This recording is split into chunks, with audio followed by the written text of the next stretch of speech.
terima kasih untuk kesempatan memberitakan firman dalam sesi ini. Terima kasih untuk undangan dari Panitia Permata GBKP Klasis Medan, Kampung Lalang, yang memberi saya kesempatan untuk melayani saudara-saudara sekalian saat ini. Nah, saya ingatkan sebelum saya berdoa bahwa malam ini saya tidak akan berkhotbah sebagaimana orang berkhotbah. Saya akan lebih mengkombinasikan sesi ini seperti sebuah pengajaran tapi juga sekaligus sebuah khotbah. Dan karena itu kita perlu mulai dengan minta pimpinan Tuhan di dalam doa. Mari kita berdoa.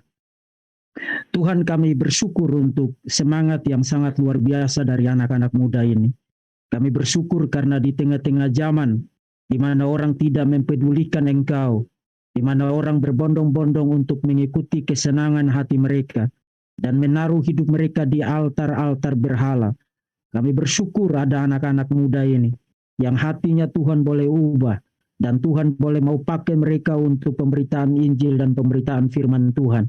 Biarlah melalui acara ini Tuhan Engkau semakin memperlengkapi kami untuk hidup bagi Tuhan dan menyerahkan seluruh yang kami punya dan yang kami miliki untuk pekerjaan Tuhan, khususnya untuk pekabaran Injil. Berkatilah hamba-Mu yang akan memberitakan firman maupun mereka yang mengikutinya. Kami sekalian dipimpin oleh Tuhan. Di dalam nama Bapa, Putra, dan Roh Kudus, kami sudah berdoa mohon pimpinan Tuhan. Amin. Nah, saudara-saudara, saya akan merenungkan satu bagian firman Tuhan dari Matius pasal yang ke-28, ayat yang ke-8 sampai dengan ayat yang ke-10. Tapi sebelum saya membahas tentang teks itu, saudara boleh silakan cari Matius pasal 28 ayat 8 sampai dengan ayat yang ke-10. Sebelum saya membahas tentang teks itu, saya perlu ingatkan satu hal. Tugas pemberitaan Injil di zaman yang sekarang itu adalah tugas yang semakin lama akan semakin sulit. Salah satu kesulitannya sekarang adalah ada satu penolakan yang sangat masif dengan berbagai macam dalih dan alasan. Penolakan yang sangat masif terhadap kaitan antara Yesus sebagai Mesias dengan nubuat tentang Mesias di dalam Perjanjian Lama. Saudara, bahkan tidak memerlukan kecenderungan semacam itu muncul dari orang-orang non-Kristen. Misalnya Yahudi Rabinik seperti Tovia Singer. Misalnya para polemikus Muslim yang membombardir media dengan berbagai macam serangan terhadap kekristenan, terutama terhadap Yesus Kristus pribadi dan karyanya. Kalau saudara membuka buku-buku pelajaran teologi saat ini, dan itu sebabnya saudara-saudara, saya ingatkan, kalau ada di antara saudara, anak-anak muda, dengarkan baik-baik. Kalau ada di antara saudara yang Tuhan panggil secara khusus untuk menjadi hamba Tuhan full time, dan sebelumnya diperlengkapi jadi hamba Tuhan, mau belajar teologi, jangan sembarang masuk sekolah teologi. Karena just because sekolah itu adalah sekolah teologi, belum tentu dia akan ngajarin saudara tentang teologi yang benar. Kalau saudara buka buku-buku pelajaran teologi saat ini, bahkan dari para teolog yang mengaku diri sebagai teolog evangelikal, mereka akan kasih tahu saudara bahwa di dalam Perjanjian Lama, saudara tidak dapatkan lontaran tentang Mesias di sana. Saudara baru tahu tentang teks Perjanjian Lama itu bicara tentang Mesias karena Perjanjian Baru yang ngasih tahu saudara bahwa itu teks tentang Mesias. Artinya kalau saudara sekadar membaca Perjanjian Lama, saudara tidak akan ketemu Mesias di sana. Dan itu berarti sedang terjadi satu perceraian besar. Upaya untuk menceraikan Perjanjian Baru dengan Perjanjian Lama.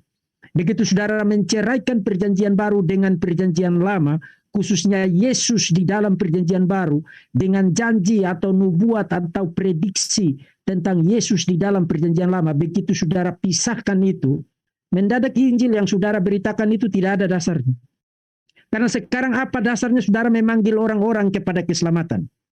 Sekarang apa dasarnya saudara memberitakan kepada dunia ini bahwa Yesus adalah Mesias yang dijanjikan di dalam seluruh perjanjian lama sesuai kata-kata Yesus sendiri. Misalnya di dalam Lukas pasal yang ke-24 atau misalnya di dalam Yohanes pasal yang ke-5. Bahwa Musa menulis tentang aku dan bahwa kitab Taurat dan kitab para nabi dan kitab Mazmur bernubuat tentang aku. Apa dasarnya? Jadi saudara-saudara, meskipun saya ditugaskan untuk atau saya diminta untuk menyampaikan firman tentang keselamatan di dalam PL, kemudian penggenapannya di dalam perjanjian baru, nanti akan saya bahas.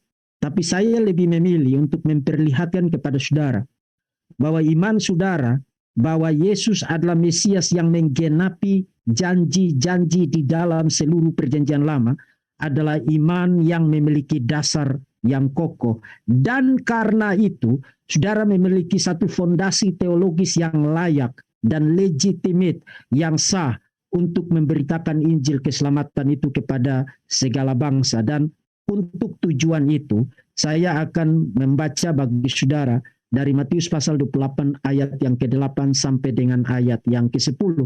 Satu teks yang mungkin kalau saudara baca begitu saja, saudara tidak lihat apa kaitannya dengan tema-tema yang tadi saya sebutkan bagi saudara. Mereka segera pergi dari kubur itu, ayat yang ke-8, dengan takut dan dengan sukacita yang besar, dan berlari cepat-cepat memberitahukan kepada murid-murid Yesus. Tiba-tiba Yesus berjumpa dengan mereka dan berkata, "Salam bagimu." Mereka mendekatinya dan memeluk kakinya serta menyembahnya. Lalu ayat 10, maka kata Yesus kepada mereka, "Jangan takut, pergi dan katakanlah kepada saudara-saudaraku supaya mereka pergi ke Galilea, dan di sanalah mereka akan melihat aku." Nah, untuk teks ini, saudara-saudara, saya akan kasih tema renungan ini atau tema pengajaran ini, pergi dan katakanlah kepada saudara-saudaraku. Pergi dan katakanlah kepada saudara-saudaraku. Itu adalah tema yang persis saya dapatkan dari ayat 10 Matius pasal yang ke-28. Nah, saudara-saudara, ayat 10 yang di dalamnya terdapat anak kalimat yang saya jadikan tema malam ini, tidak terlihat istimewa bagi saudara, bukan? Tidak ada di antara saudara, saya kira, yang membaca ayat itu, ayat 10, kemudian saudara pikir, oh ini ayat ini memberi pesan tertentu kepada saya. Saudara, waktu membaca ayat itu pada pembacaan pertama atau membacanya secara sekilas, kemunculan klausa itu, anak kalimat itu, pergi dan katakanlah kepada saudara-saudaraku, pada pembacaan pertama itu hanya terlihat seperti menempati urutan atau sekuensi yang logis dari penampakan pertama Yesus pasca kebangkitannya di dalam Injil Matius. Jadi tidak terlihat ada yang istimewa dari klausa itu. Misalnya kalau saudara baca mulai dari ayat pertama sampai dengan ayat yang ke-7, itu Maria Magdalena dan Maria yang lain, ada dua orang perempuan, pergi melihat kubur Yesus pada hari Minggu pagi. Mendadak terjadi gempa bumi yang hebat. Lalu ada seorang malaikat menampakkan diri kepada mereka dan memberitahu bahwa Yesus yang mati setelah disalibkan itu telah bangkit dari kematian. Kemudian malaikat itu kasih tahu mereka, pergi katakan kepada, tanda kutip, murid-muridnya. Perhatikan kata-kata itu. Murid-muridnya di ayat yang ke-7, dan mereka harus pergi ke Galilea, di sana mereka akan melihat Yesus. Itu ayat yang pertama sampai dengan ayat yang ke-7. Kemudian sementara perempuan itu berjalan, dua perempuan itu berjalan, Yesus tiba-tiba menampakkan diri kepada mereka, memberi salam. Kemudian Yesus bilang, pergi dan katakanlah kepada saudara-saudaraku. Nah, saudara-saudara, coba baca secara teliti bagian itu. Di ayat yang ke-7, malaikat itu bilang apa? Pergi dan katakan kepada murid-muridku. Kemudian di ayat yang ke-10, waktu Yesus menampakkan diri, Yesus tidak menyebut mereka murid-muridku, tapi Yesus menyebut mereka saudara-saudaraku. Nah, saya harap itu mulai menggugah keingintahuan saudara, kenapa sekarang dari sebutan murid-murid menjadi saudara-saudaraku di ayat yang ke-10. Nah, saya sengaja menggugah keingintahuan saudara pada aspek itu karena satu kali lagi, saya tidak yakin ada di antara saudara yang menghabiskan 2 jam, 3 jam, merenungkan pelajaran-pelajaran teologi spiritual. Waktu saudara baca, pergi dan katakanlah kepada saudara-saudaraku. Saya yakin mungkin tidak ada di antara saudara yang kalau saya suruh angkat tangan sekarang, akan angkat tangan. Pak, saya pernah merenungkan kata-kata itu 3 jam dan saya mendapatkan pelajaran penting. Nah, saudara tidak usah malu kalau saya bilang begitu karena saya bisa paham. Kalau kita membaca teks itu secara sambil lalu atau pada pembacaan pertama, kita pikir ini kita cepat-cepat lewatin aja karena tidak ada pelajaran penting yang terdapat di dalam klausa itu. Artinya, klausa ini, kalau saudara pernah ingat lagu lawas itu kan, mulanya biasa saja, klausa ini pada pembacaan pertama memang terkesan biasa saja.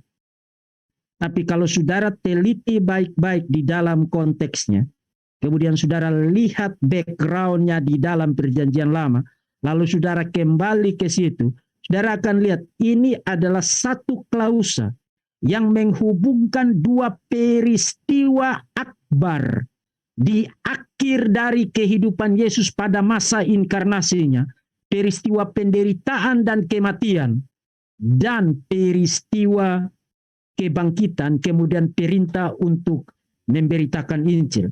Artinya ini adalah satu klausa yang akan saya buktikan menempati posisi titik peralihan menghubungkan kematian Yesus dan kebangkitannya, kemudian perintah untuk memberitakan Injil. Nah, untuk membuktikan poin itu, saudara-saudara, mari kita lihat beberapa observasi dari konteks Injil Matius yang memperlihatkan ini adalah satu klausa yang sangat amat penting di dalam konteks ini. Pergi dan katakanlah kepada saudara-saudaraku. Pertama, di dalam seluruh Injil Matius, kalau saudara baca secara total, saudara akan ketemu bahwa ada 3 kelompok audiens. Kelompok yang pertama adalah para musuh Yesus atau kelompok antagonis. Orang-orang Farisi, para ahli Taurat, dan orang-orang Saduki. Mereka yang selalu cari-cari hal, cari-cari masalah, lihat-lihat kesempatan bagaimana caranya untuk mendapatkan kesalahan Yesus, kemudian memakainya untuk menjebak Yesus dan mencelakai Yesus. Itu kelompok yang pertama. Kelompok yang kedua adalah kelompok okloi, di dalam bahasa Yunaninya berarti orang banyak. Nah, yang menarik dari kelompok ini di dalam Injil Matius, bahkan sudah ada studi disertasi PhD-nya, yang menarik dari kelompok kedua ini adalah orang banyak. Setiap kali saudara ketemu di dalam Matius, mereka ini tidak jelas, abu-abu. Mereka tidak pro, tapi juga tidak kontra dengan Yesus. Mereka hadir di mana Yesus mengajar, tapi mereka tidak pernah mengungkapkan deklarasi iman bahwa mereka percaya kepada Yesus. Tidak pernah. Jadi mereka hanya semacam simpatisan, tapi simpatisan yang tidak punya keputusan. Itu orang-orang banyak di dalam Injil Matius. Lalu kelompok yang ketiga adalah kelompok protagonis atau kelompok yang dekat dengan Yesus, yang menjadi rekan-rekan seperjalanannya Yesus dan yang percaya kepada Dia sebagai Mesias, bahkan percaya kepada Dia sebagai Tuhan. Dan kelompok itu adalah kelompok para murid. Nah, yang menarik dari kelompok yang ketiga ini adalah sepanjang Injil Matius, kelompok orang-orang yang percaya kepada Yesus selalu, always disebut dengan sebutan murid-murid. Dalam bahasa Yunaninya matetai, itu bentuk jamak dari matetes. Jadi murid-murid, itu aja sudah satu sebutan yang sangat istimewa di dalam seluruh Injil Matius. Tapi mendadak, saudara-saudara, kalau saudara baca seluruh Injil Matius, mendadak dan satu-satunya di dalam seluruh Injil Matius, orang-orang yang mengikuti Yesus yang selalu disebut murid-murid ini mendadak, dan satu kali lagi, satu-satunya. Di dalam Matius pasal 28 ayat yang ke-10, mendadak disebut saudara-saudaraku.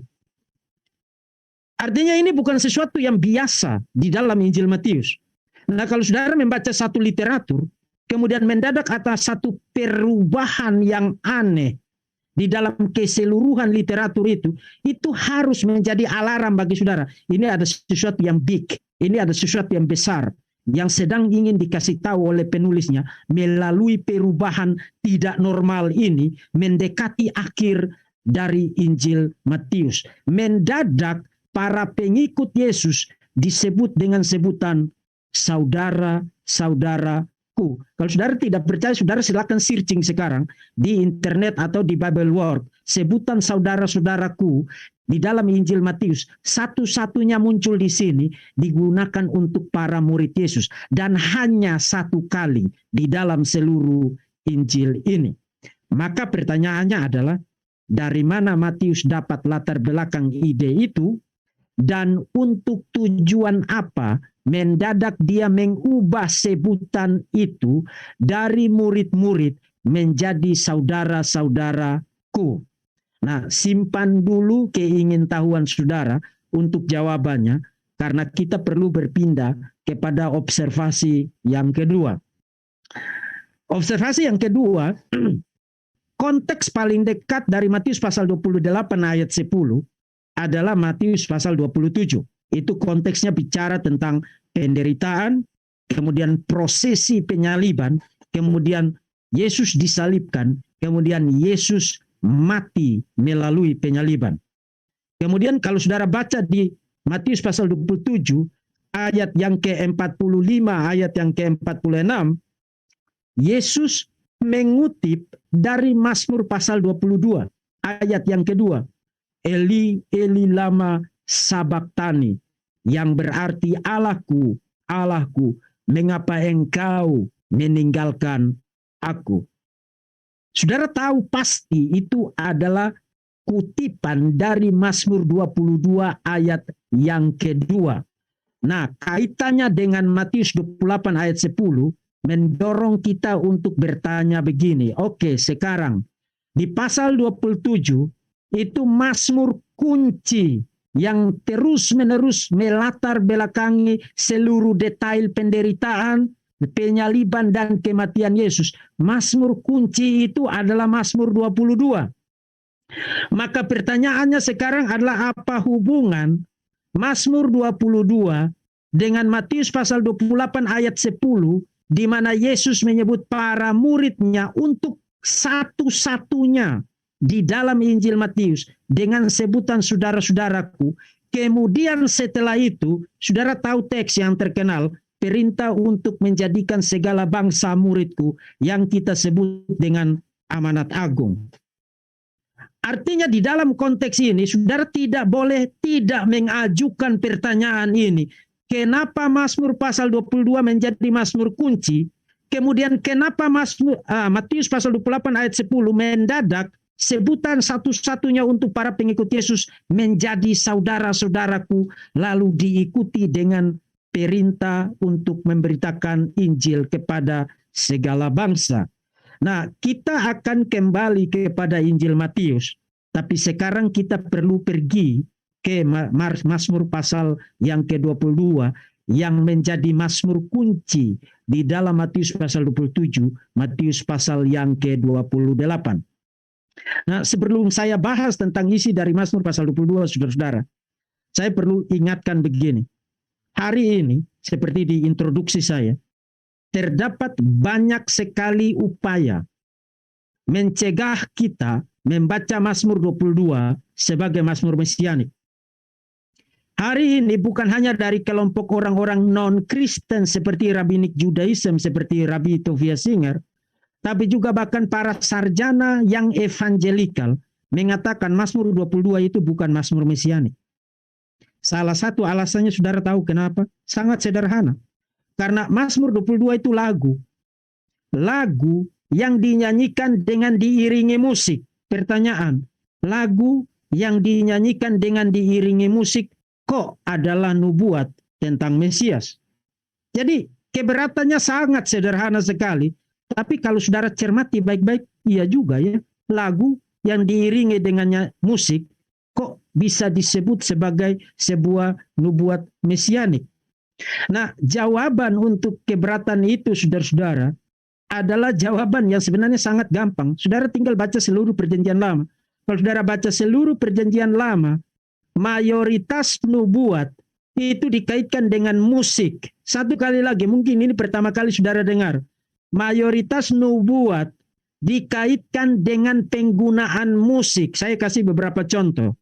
Misalnya kalau saudara baca 2 Raja-Raja pasal 3 ayat yang ke-5, itu ada seorang nabi, penerus dari Nabi Elia, bernama Nabi Elisa.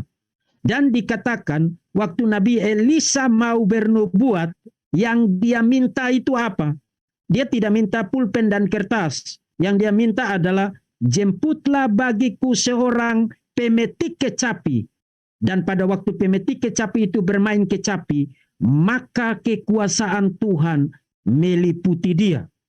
Jadi roh nubuat itu meliputi Nabi Elisa, kemudian dia bernubuat, dan itu dikaitkan dengan permainan kecapi. Nubuat terkait dengan musik. Satu contoh lagi, 1 Samuel pasal 10 ayat yang ke-5, kalau saudara baca mulai dari pasal yang ke-9, pertama kali Nabi Samuel berjumpa dengan Raja Saul. Kemudian di pasal 10, Saul berjumpa dengan sekelompok nabi. Jadi pada waktu itu ada semacam sekolah nabi. Dan kelompok nabi ini yang ada di sekolah nabi itu, apa yang mereka lakukan? Kalau saudara baca di pasal 10 ayat yang ke-5, kitab 1 Samuel, dikatakan mereka turun dari bukit pengorbanan dengan gambus, rebana, suling, dan kecapi di depan mereka. Mereka sendiri akan kepenuhan seperti nabi. Jadi di dalam perjanjian lama, roh kenabian itu meliputi para nabi terkait erat dengan penggunaan alat-alat musik. Satu contoh lagi, karena mungkin ini sesuatu yang masih baru bagi saudara. Kalau saudara baca kitab Yesaya, kitab Yeremia, kitab Yehezkiel, dan lain sebagainya, kitab para nabi. Pernahkah saudara bertanya, kenapa mayoritas isi dari kitab-kitab nubuat itu ditulis dalam bentuk puisi? Pernah tidak saudara bertanya begitu? Kenapa nubuat-nubuat di dalam kitab para nabi muncul dalam bentuk lirik puitis seperti syair-syair lagu? Pernah tidak saudara bertanya begitu? Karena jawabannya sederhana. Waktu mereka bernubuat, mereka tidak berdiri kemudian berkhotbah seperti pendeta di atas mimbar. Mereka bernubuat dengan cara apa? Menyanyikan nubuat itu, dan nubuat itu didengar dalam bentuk lirik lagu dengan diiringi oleh musik. Jadi nubuat di dalam perjanjian lama mayoritas, tidak selalu ya, tapi mayoritas terkait dengan penggunaan alat musik digunakan dalam konteks nyanyian. Sekarang saudara tahu kenapa kitab Mazmur, Yesus bilang kitab Mazmur bernubuat tentang aku. Karena lagu Mazmur diiringi dengan alat-alat musik merupakan salah satu sarana di mana di dalam perjanjian lama roh nubuat itu meliputi para nabi untuk mereka bernubuat. Jadi dari konteks besarnya, yes, Mazmur 22 qualified, legitimate untuk dibaca sebagai sebuah nubuat, lebih khusus nubuat mesianik. Nah, itu observasi yang pertama. Kemudian dengan observasi itu sekarang lebih spesifik. Mari kita perhatikan isi dari Mazmur pasal 22 yang membuktikan bahwa memang Mazmur ini adalah Mazmur mesianik. Nah, pertama, karena kesempatan ini tidak panjang untuk saya, Maka saya hanya akan sebutkan satu referensi saja, The Moody Handbook of Messianic Prophecy. Kalau saudara baca buku itu, dia bahas seluruh teks mesianik di dalam Perjanjian Lama, teks-teks yang mayor ya, yang utama. Dan Mazmur 22 ada di dalam kelompok Mazmur-Mazmur mesianik, dan mereka perlihatkan dengan sangat detail lontaran-lontaran yang you tidak bisa tidak melihat itu sebagai lontaran mesianik. Jadi dari segi pengelompokannya, Mazmur 22 mulai dari Mazmur 16, 17, 18, 19, 21, 22, 23, 24, 9 Mazmur itu adalah Mazmur mesianik. Nah, saya kasih catatan kaki dulu. Berapa banyak di antara saudara yang membaca Mazmur pasal 23, Tuhan adalah gembalaku, takkan kekurangan aku. Kemudian saudara berpikir itu Mazmur tentang Yesus. Mayoritas kita membaca Mazmur itu, kita pikir itu Mazmur tentang saya. Tuhan adalah gembala saya, aku tidak akan kekurangan. Jadi tentang saya dan aku dan kamu dan kita dan gereja kita. Sorry saudara-saudara, saya tidak bermaksud merampas sukacita saudara membaca Mazmur itu. Tapi itu tidak terutama tentang kamu. Itu terutama tentang Yesus. Dan ingat sekuensinya ya. Mazmur 22 itu bicara tentang apa? Tentang penderitaan. Lalu Mazmur 23 tentang apa? Tentang Tuhan adalah gembalaku, takkan kekurangan aku, rumput yang hijau, air yang tenang. Itu bicara tentang apa? Mesias telah dieksaltasi, ditinggikan, dan hidup dalam suasana surgawi. Itu Mazmur tentang Yesus Kristus Sang Mesias yang telah ditinggikan dengan segala suasana kemuliaan surgawi, dibicarakan secara puitis dan digambarkan secara metaforik di dalam Mazmur pasal yang ke-23. Jadi next, kalau saudara baca Mazmur pasal 23, tolong jangan langsung GR. Itu tentang Yesus Kristus, bukan tentang saudara. Yes, saudara bisa dapat berkat rohani dari situ, of course. Tidak ada keraguan soal itu. Tapi tolong supaya jangan GR. Karena itu Mazmur tentang Tuhan Yesus, bukan terutama tentang saudara. Nah, kembali kepada Mazmur pasal yang ke-22. Mazmur pasal 22, observasi poin yang kedua. Kita bisa bagi menjadi dua kategori atau dua pokok pikiran. Dan ini Mazmur yang sangat unik dari semua Mazmur yang lain. Sangat unik karena dari Mazmur ini, saudara dapat gabungan dua jenis Mazmur sekaligus. Pasal 22 ayat 1 sampai 21 itu bicara tentang tema penderitaan. Penderitaan sang raja. Banyak orang berpikir itu Daud. Penderitaan sang raja dan dia menderita sebagai orang benar. Ayat 1 sampai 11 sang raja itu merasa ditinggalkan. Kemudian di dalam ayat 12 sampai 21 sang raja itu dikepung oleh orang-orang jahat dan mencelakai dia dengan sangat bengis. Jadi bagian pertama ayat 1 sampai 21 bicara tentang raja yang benar yang menderita di tangan orang-orang jahat. Kemudian ayat 22 mendadak sampai dengan ayat 31, mendadak tema penderitaan itu berubah suasananya menjadi tema sukacita. Suasana sukacita, pujian, penyembahan yang kekal. Jadi Mazmur ini Mazmur yang unik karena dia menggabungkan dua jenis Mazmur sekaligus.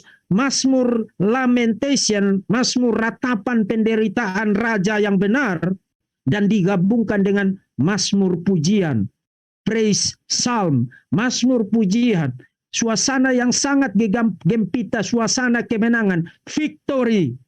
Maka pertanyaannya sekarang adalah, bagaimana kamu menghubungkan penderitaan yang hebat di tangan orang-orang jahat yang bengis, mendadak, tidak ada peralihan, sama sekali tidak ada peralihan. Saudara baca mulai dari ayat 1 sampai 21, dia mengeluh, dia menderita, dihina, diolok, dicerca, orang-orang menggelekan kepalanya. Mendadak di ayat 22, aku akan memasyurkan namamu. Di mana peralihannya?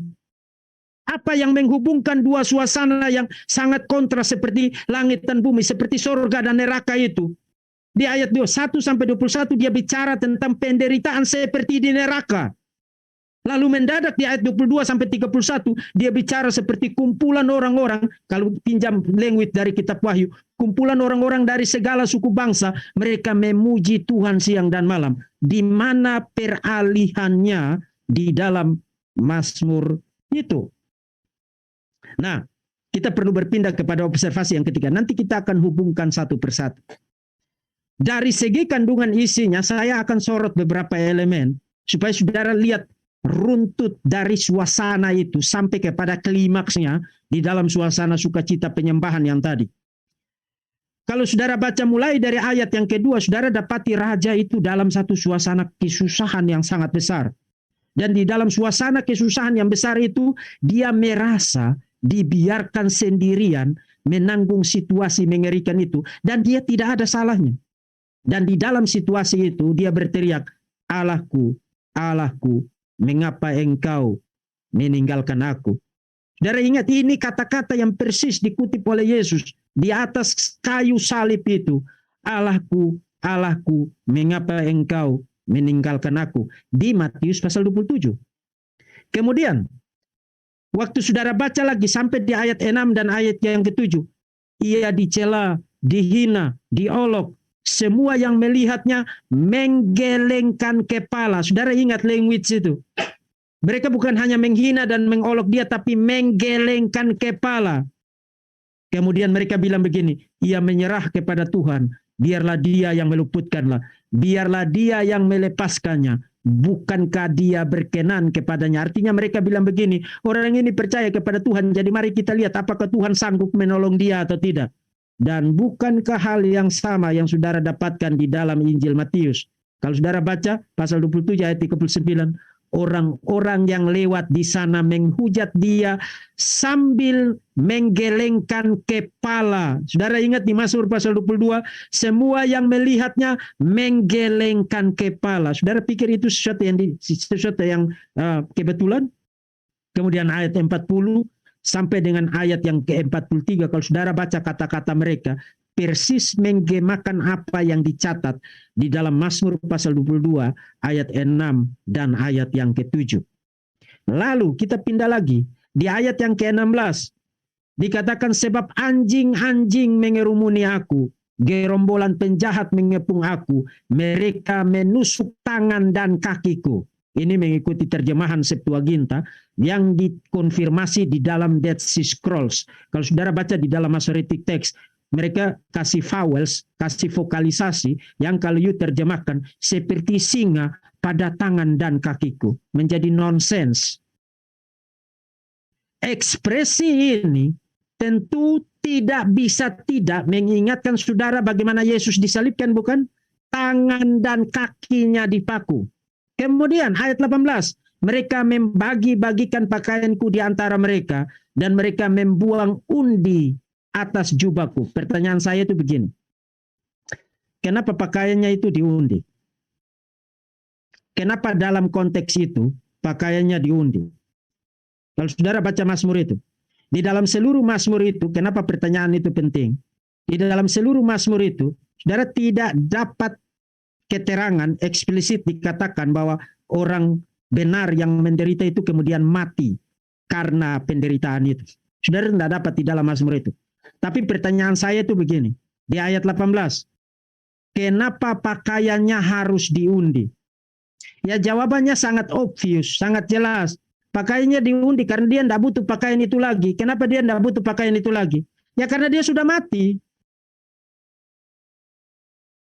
Jadi meskipun tidak dikatakan di dalam Mazmur itu bahwa orang benar yang menderita itu mati, tapi you punya otak untuk menarik inferensi-inferensi kan, menarik implikasi-implikasi dari apa yang dikatakan di situ kan.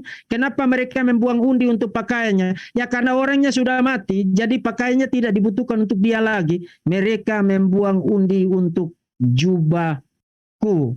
Lalu di ayat 21, raja itu terus meratap dalam suasana mengerikan. Kemudian mendadak di ayat 22 tanpa hum dan hem dia berpindah kepada satu suasana sukacita yang luar biasa. Dan kalau saudara baca terus di dalam Mazmur itu bagian yang kedua, saudara akan temukan Sebab Tuhanlah yang mempunyai kerajaan. Dialah yang memerintah atas bangsa-bangsa. Ya, kepadanya akan sujud menyembah semua orang sombong di bumi. Di hadapannya akan berlutut semua orang yang turun ke dalam debu dan orang yang tidak menyambung hidup.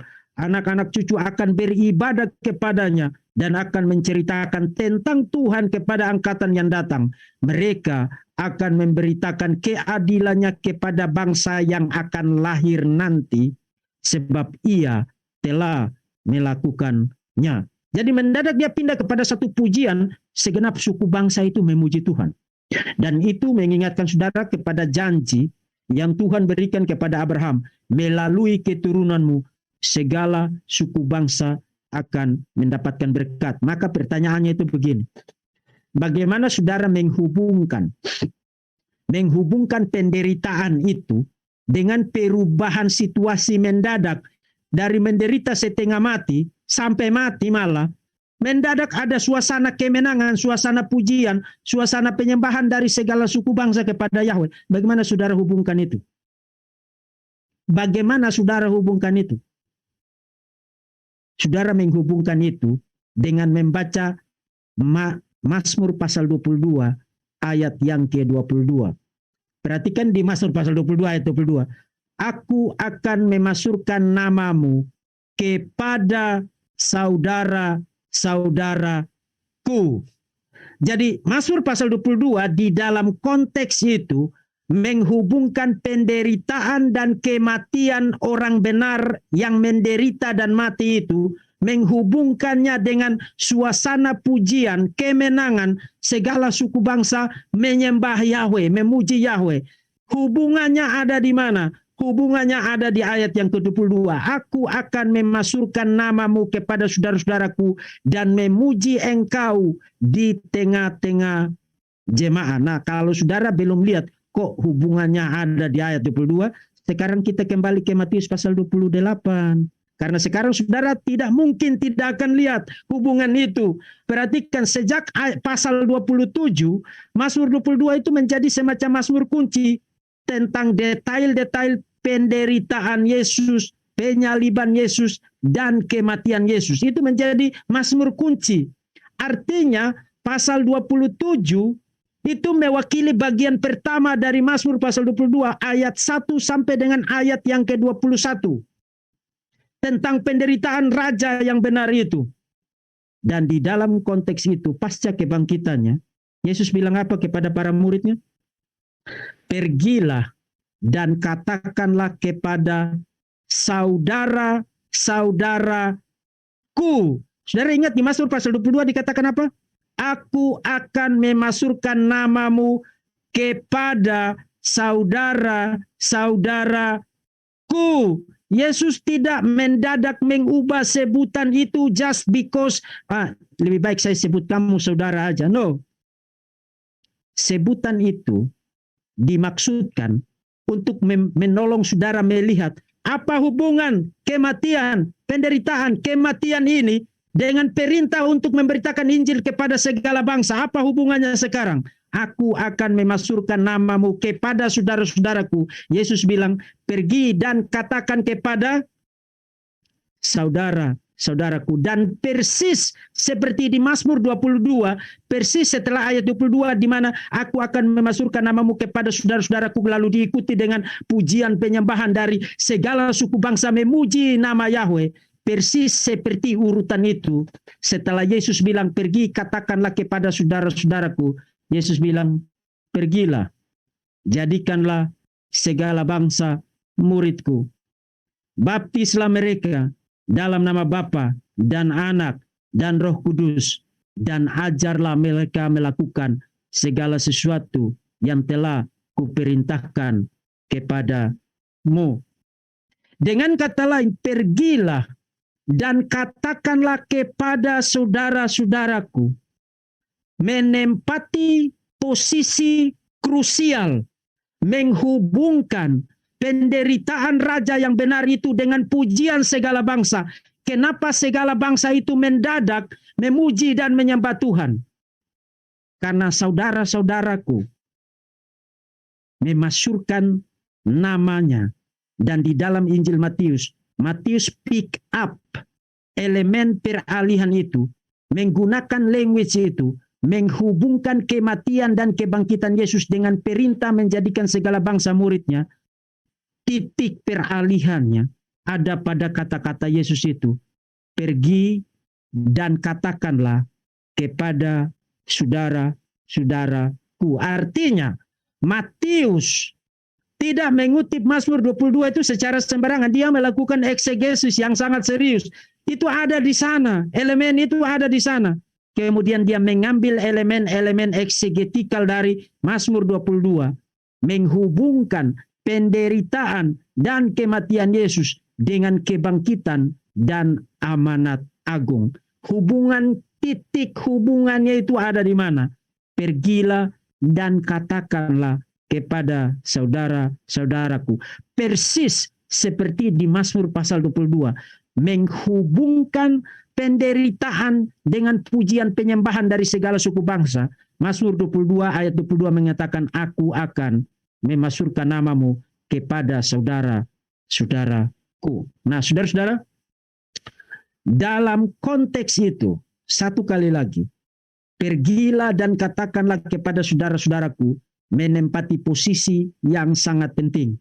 Saudara, kematian Yesus bahkan kebangkitannya hanya akan menjadi sebuah cerita tragis atau bahkan mungkin menjadi sebuah cerita heroik yang hanya membuat kita menikmati beberapa saat yang indah sebelum tidur. Oh, ada cerita tentang orang yang mati, kemudian dia bangkitkan kembali. Setelah itu apa? No. Kemudian orang-orang di luar sana akan menghabiskan hidup mereka yang sama, lalu berbondong-bondong memasuki neraka. Saudara tahu titik peralihan apa yang mencegah itu terjadi? Saudara tahu titik peralihan apa yang memberi terang kepada fakta kematian dan kebangkitan Yesus supaya berdampak menimbulkan pujian, sukacita dan kemenangan dan penyembahan kekal kepada Allah seperti di dalam Mazmur pasal 22. Saudara tahu titik peralihannya ada di mana? Pergi dan katakan itu kepada saudara-saudaraku. Saudara-saudara, dengan mengamati titik peralihan ini, sekarang kita melihat betapa pentingnya pemberitaan Injil untuk keselamatan orang-orang berdosa yang sedang berbondong-bondong pergi ke neraka. Beritakan Injil, beritakan tentang penderitaan, kematian, dan kebangkitannya demi pengampunan dosa dan keselamatan. Pergi dan katakan itu kepada saudara-saudaramu bahwa Yesus, tanpa Yesus kamu akan binasa. Pergi dan katakan kepada saudara-saudaramu bahwa Yesus adalah satu-satunya jalan dan kebenaran dan hidup. Pergi dan katakan kepada saudara-saudaramu bahwa di bawah kolong langit tidak ada nama lain yang diberikan yang olehnya kita dapat diselamatkan. Pergi dan katakan kepada saudara-saudaramu bahwa jika kamu mengaku dengan mulutmu bahwa Yesus adalah Tuhan dan percaya dalam hatimu bahwa Allah telah membangkitkan dia dari antara orang mati, maka kamu akan diselamatkan. Hai anak-anak muda, pergi dan katakan itu kepada saudara-saudaramu. Tuhan memberkati saudara-saudara sekalian dan amin. Silakan.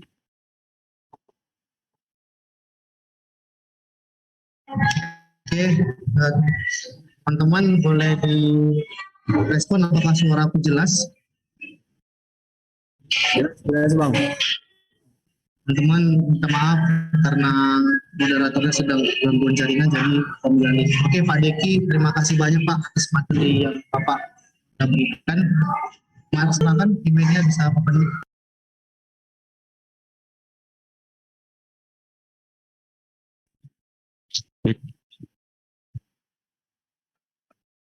Oke, ini ada satu pertanyaan masuk dari Pak Yogi dari umum. Ada memberikan dua pertanyaan Pak. Pertanyaan pertamanya yaitu bagaimana dengan Markus 15 ayat 15? Apakah kata segala makhluk kita bisa memberitakan Injil kepada pohon dan tumbuhan? Dan untuk pertanyaan keduanya, bagaimana kalau kita memberi uang kepada para penginjil? Apakah kita sudah termasuk memberitakan Injil? Begitulah pertanyaan dari Pak Yogi, Pak. Oke, terima kasih untuk pertanyaannya. Kita nanti sampai jam berapa untuk sesi Q&A ini supaya saya jangan terlalu lama kalau menjawab pertanyaan. Kita ada waktu 10 sampai 13 menit, Pak. Oke. Untuk pertanyaan yang pertama, saya kira itu pembacaan yang terlalu literalistik. Ya, hati-hati membaca Alkitab. Karena kadang-kadang kata-kata yang digunakan di situ tidak dimaksudkan untuk dibaca secara literalistik.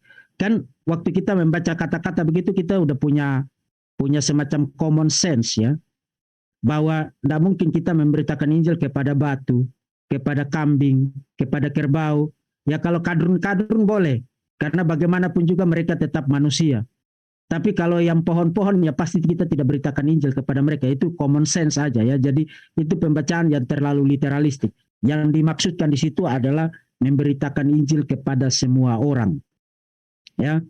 Jadi saya harap itu jawaban yang jelas. Kedua, apakah dengan mendukung pekabaran Injil dengan dukungan finansial kita sudah termasuk memberitakan Injil? Ya dan tidak. Ya dalam arti kita mengambil bagian di dalam pekabaran Injil pasti. Karena dengan dukungan itu pekabaran Injil bisa dilakukan dan semua yang diprogramkan untuk penjangkauan melalui pekabaran Injil itu bisa jauh lebih mudah terlaksana dengan baik. Jadi dalam kategori itu kita terlibat di dalam pekabaran Injil. Tetapi pekabaran Injil itu tidak sama dengan memberi uang untuk pekabaran Injil. Mendukung pekabaran Injil tidak sama dengan memberitakan Injil. Memberitakan Injil berarti kita ngomong tentang Yesus. Nah, hari ini saudara-saudara, dan ini saya perlu ingatkan kepada saudara. Banyak orang yang bikin teori begini. Tidak perlu ngomong tentang Injil. Cukup memberitakan Injil dengan perbuatan kita. Dan ini yang ngomong itu bukan orang yang tidak belajar loh. Ini pendeta besar loh. Kalau saya sebut namanya, saudara pasti akan tahu orang ini. Tidak perlu beritakan Injil. Karena kalau kamu beritakan Injil, nanti orang akan tersinggung. Cukup beritakan Injil dengan perbuatanmu. Hidup yang baik, bergaul yang baik, jadi contoh dan jadi teladan. Saudara setuju tidak dengan teori itu? Itu teori yang salah. Karena memberitakan Injil, ya memberitakan Injil. Saudara ingat Injil itu apa? Injil adalah news, kabar. Dan bukan hanya news, tapi the good news. Kabar baik satu-satunya. Nah, yang namanya kabar itu saudara apain? Yang namanya kabar itu saudara beritakan.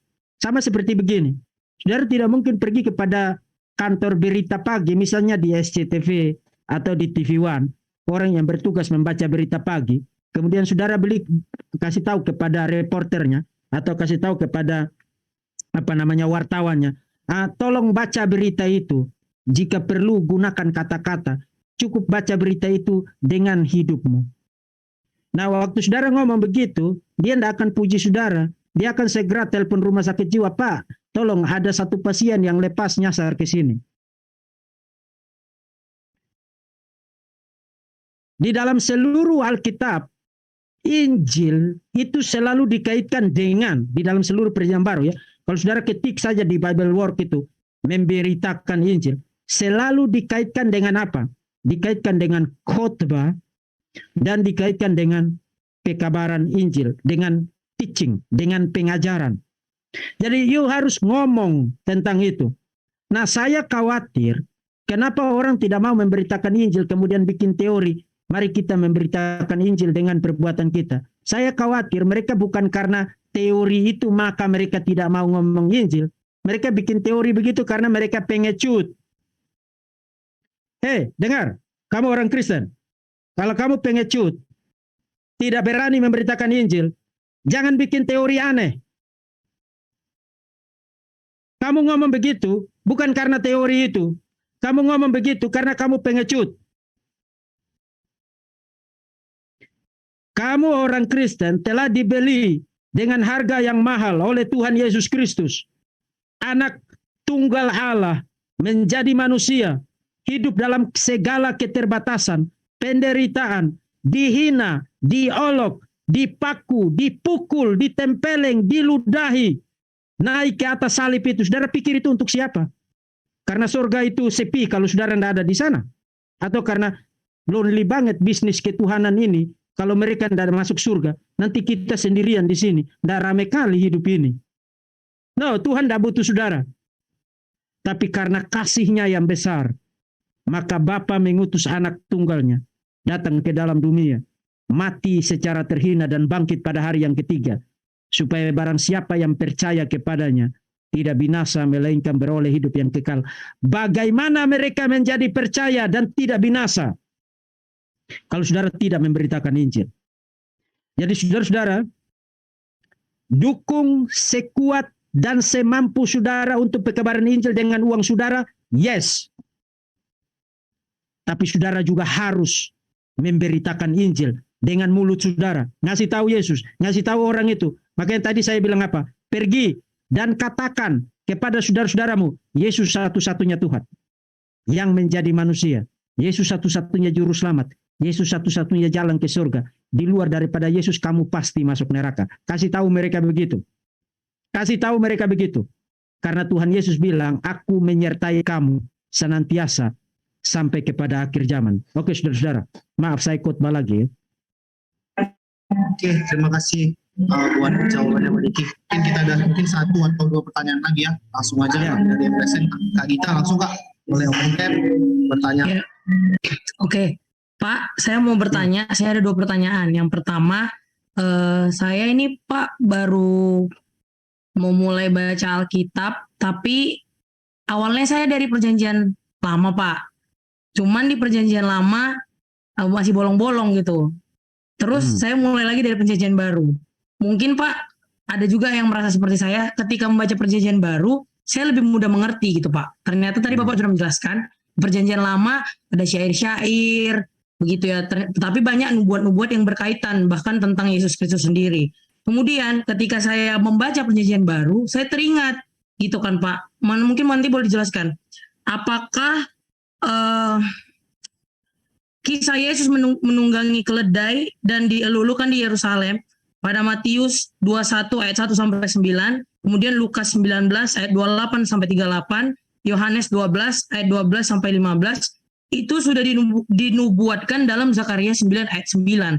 Jadi ketika saya membaca Pak perjanjian baru, teringat saya sudah membaca perjanjian di Zakaria, baru saya gitu loh Pak. Jadi pertanyaan saya, apakah memang kita harus membacanya secara berurutan begitu Pak? Karena kayak saya sendiri, saya mengalami sedikit kesulitan memahami di perjanjian lama. Jadi saya mulainya di perjanjian baru dulu gitu. Saya menyelesaikan di perjanjian baru. Ternyata ketika saya di perjanjian baru, itu tadi Pak, ada hal-hal yang saya lewatkan di perjanjian lama.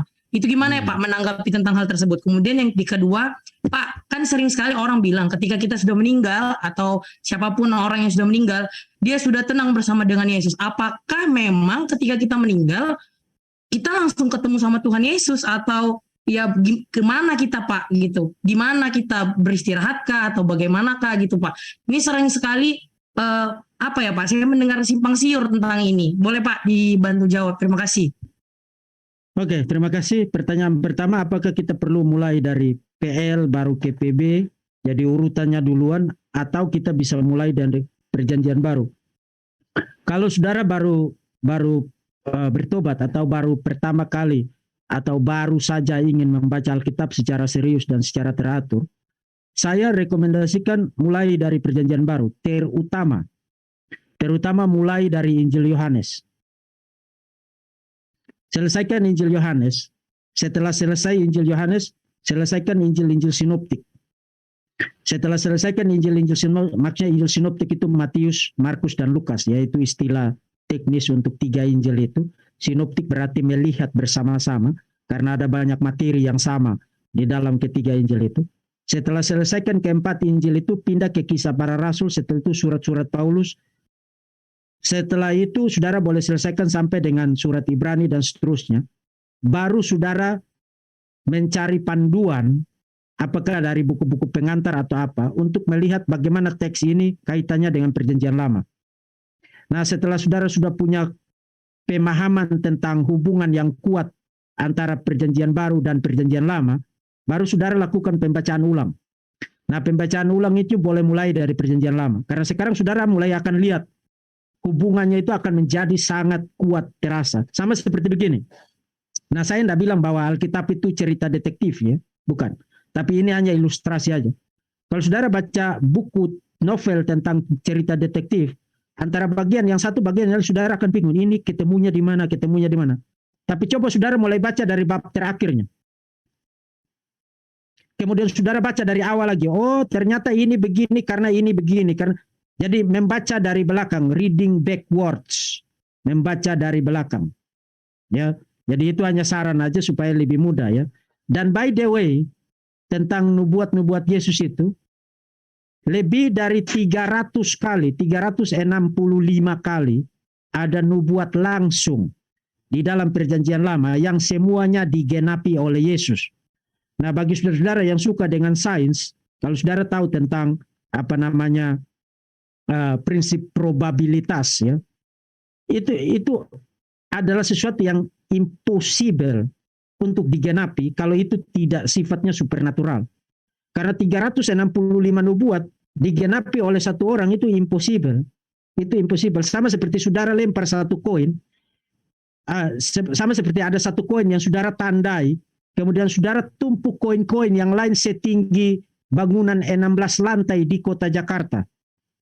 Sekarang saudara cari. Saudara dikasih satu kesempatan. Hanya boleh satu kesempatan saudara pungut. Mungkin enggak saudara bisa pungut koin yang sudah ditandai itu. Itu hampir impossible. Nah, yang amazingnya adalah 365 nubuat itu digenapi semua di dalam Yesus Kristus. Itu sesuatu yang tidak terbantahkan. Itu saya sudah pernah bahas itu ya. Kemudian pertanyaan yang kedua tadi, apa tadi saya lupa ya. Ini Pak, kan sering sekali misalnya saudara kita meninggal atau ada... Oh ya, oke. Untuk menghemat waktu, sorry saya potong. Waktu kita meninggal kita kemana?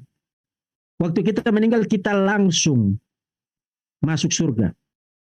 Memang di dalam teologi ada satu doktrin yang namanya doktrin intermediate state, status antara. Jadi orang-orang yang percaya itu mengatakan bahwa pada waktu kita meninggal kita akan masuk ke satu tempat yang namanya status antara. Nah, dalam status antara itu kita belum di surga. Belum di surga, tapi kita ada di satu status antara surga dan antara kehidupan di dunia. Makanya disebut intermediate state. Maka nanti ada perdebatan lagi di intermediate state itu kita sadar atau tidak sadar. Makanya ada orang bilang no, di intermediate state kita tertidur yang sangat panjang. Nah, itu semua spekulasi. Saya kasih jawaban singkatnya saja. Dari langsung masuk surga. Dari ingat perumpamaan Yesus tentang Lazarus dan orang kaya itu. Lazarus pergi ke mana? Status antara. No, dia pergi ke pangkuan Abraham. Itu di surga atau di status antara itu? Di surga lah, Abraham kan ada di surga sana. Kamu tidak kemana-mana. Tidak akan nyasar kamu pasti masuk surga kalau kamu percaya Tuhan Yesus. Jadi percaya baik-baik Tuhan Yesus ya, jangan lepaskan Tuhan Yesus. Jangan jadi mualaf kau ya. Ya, ini saya kasih tahu jujur-jujur aja karena sekarang ini banyak anak muda yang semangat-semangat nyanyi goyang-goyang di gereja, tahu-tahu 2 tahun kemudian lalu bersahadat. Ini kan kegilaan ini. Jadi ini anak-anak muda ini dengar baik-baik kalian ya. Jangan karena chat-chat Facebook apa segala macam itu, lalu mendadak ada orang gombal-gombalin kalian, lalu mendadak kalian sudah mualaf. Harus percaya Tuhan Yesus. Kalau kamu meninggalkan Tuhan Yesus, kamu pasti masuk neraka. Itu kata firman Tuhan. Ya, tidak boleh tinggalkan Tuhan Yesus ya, yang muda-muda ini. Dengar baik-baik. Dan yang sudah tua-tua juga dengarkan itu, supaya jangan miring sana, miring sini ya. Oke. Saya juga sudah tua, jadi makanya saya ngomong begitu. Semua yang ikut sesi ini terus semangat bertumbuh di dalam Tuhan. Ingat, di dalam kitab-kitab Injil ada satu perumpamaan. Yesus bilang, kerajaan Allah itu seperti harta terpendam. Yang sedemikian berharganya kemudian orang menjual segala sesuatu hanya supaya dapatkan itu. Meninggalkan segala sesuatu hanya untuk mendapatkan itu. Saudara-saudara, Yesus bernilai lebih dari harta karun paling mahal manapun. Jadi jangan pernah tinggalkan Tuhan Yesus. Apapun yang terjadi, apakah susah, apakah senang, apakah gembira, apakah sedih, apakah sehat atau sakit, tetap harus percaya kepada Tuhan Yesus. Tuhan memberkati saudara-saudara sekalian dan salam. Oke, karena waktu kita juga terbatas Pak, ada beberapa juga pertanyaan dari chat, mungkin kita akhiri sampai sini karena bentar lagi kita akan masuk di sesi 2. Oke, sebelumnya kami dari Permata GBKP Kelas Medan Kampung Lalang, kami mengucapkan sangat banyak terima kasih kepada Bapak yang udah mau melayani kami pemberitaan ini.